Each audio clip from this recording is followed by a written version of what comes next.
अस्सलाम वालेकुम दोस्तों, उम्मीद है आप सब लोग खैरियत से बात करेंगे। ओमान में कोरोना केसेस के बारे में आज 25 अप्रैल 2021 इतवार का दिन है। पिछले 3 दिन में ओमान में 3538 कोरोना के केस रिपोर्ट हुए और 35 वफ़ात हुई। इन्ना लिल्लाहि व इन्ना इलैहि राजिऊन।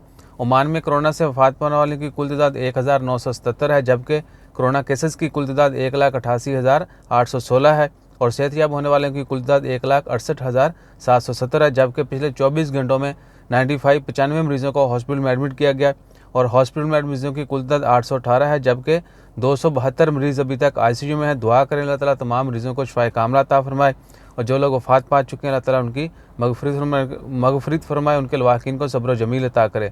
अपना ख्याल रखिएगा, दुआ में याद रखिएगा और हमेशा कोविड-19 से सेफ्टी के जितने भी मेजरमेंट्स हैं उनको ज़रूर फॉलो कीजिएगा। यह मजाक नहीं है। मेरी फैमिली में 2 लोगों की वफ़ात हो चुकी है।